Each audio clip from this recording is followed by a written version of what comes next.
안녕하세요. 이번 학기 예산론 2021년도 2학기 예산론을 가르칠 김영재입니다. 온라인으로 인사를 드려서 굉장히 어색하기도 하고 이제 4학기째 온라인 수업이다 보니까 별로 어색하거나 어려움을 겪지는 않습니다. 오늘은 첫 주 강의를 소개하는 날이기 때문에 길게 말씀드릴 게 없습니다.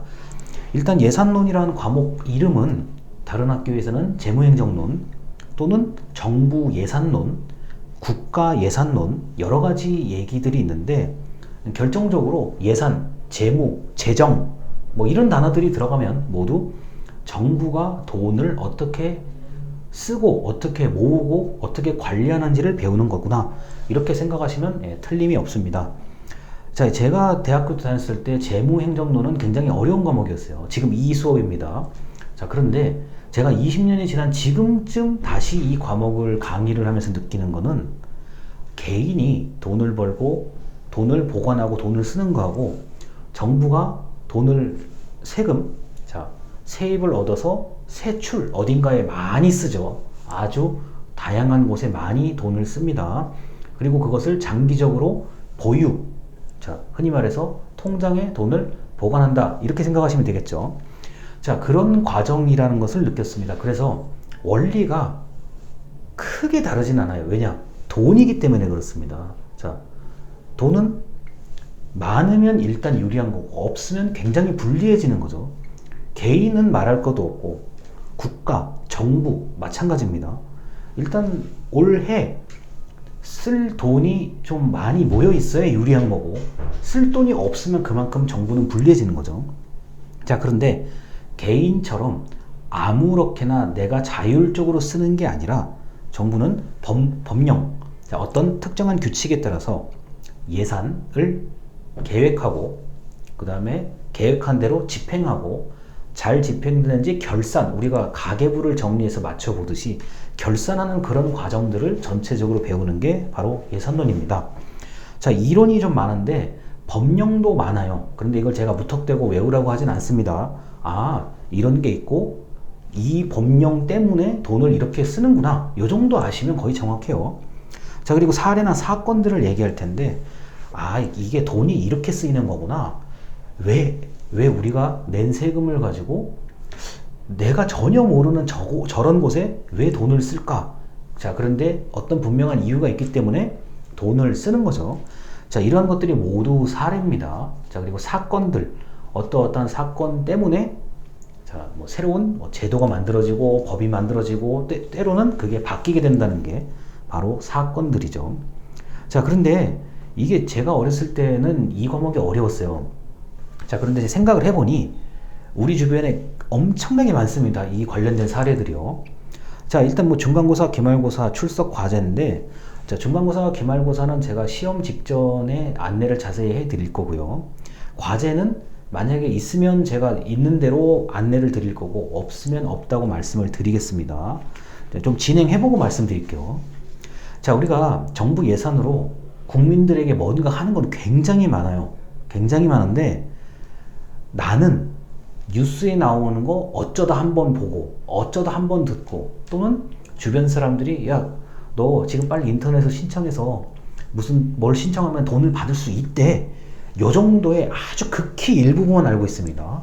자, 그러다 보니까 오해하기가 아주 쉬운 그 영역 중에 하나가 바로 예산, 재정에 관련된 얘기입니다. 우리가 모든 전 국민이 행정학에서 가르치는 재무행정이나 예산을 다 알고 있는 건 절대 아니거든요. 그러다 보니까 왜 내가 생각했을 때는 아까운데 왜 정부는 그런 곳에 돈을 쓰고 있을까? 무슨 이유가 있기 때문에 그런 거죠.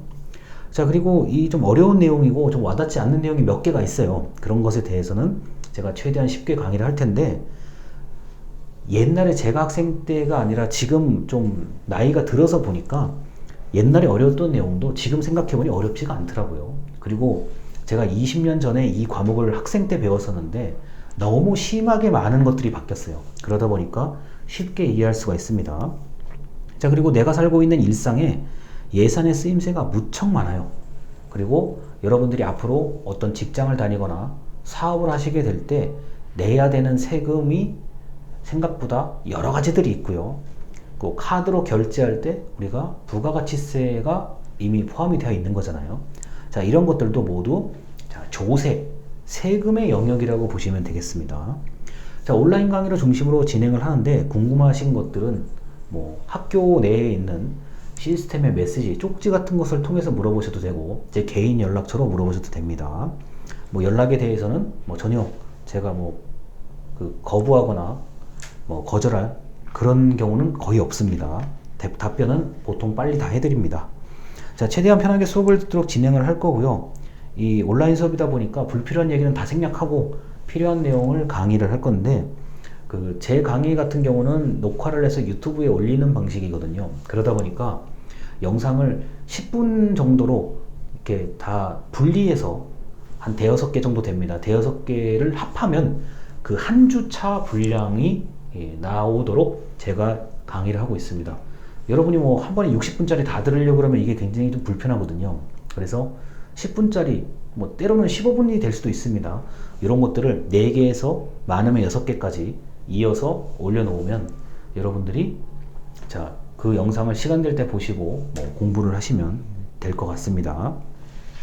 자, 그래서 뭐 재무행정 강의라고 하는 이 교재를 가지고 이제 여러분들한테 한 학기 내내 설명을 할 건데 자, 책 당연히 처음부터 끝까지 진도는 다 나가는데 거기서 이제 필요한 것만 그리고 내가 바로 그냥 이렇게 검색해서 바로 이해할 수 있는 것들 아 이게 이거였구나 이 정도를 제가 좀 안내를 해드리고 싶어요.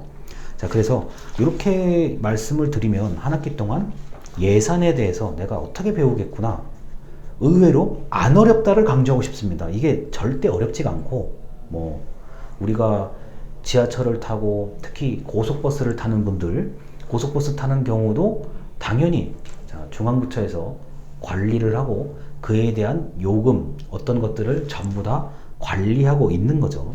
자, 예산으로 할 수 있는 게 무궁무진합니다. 사실은요. 자, 그런데 그것을 이해하는데 이제 그냥 아무렇게나 이해하는 것보다는 저의 어떤 강의를 듣고 아 이거는 대략 이런 거구나 아 이거는 이거구나 이렇게 이해하면 좋을 것 같습니다. 자, 그래서 예산론에 대한 첫째 주차 1주차 강의를 여기서 모두 마치겠습니다. 감사합니다.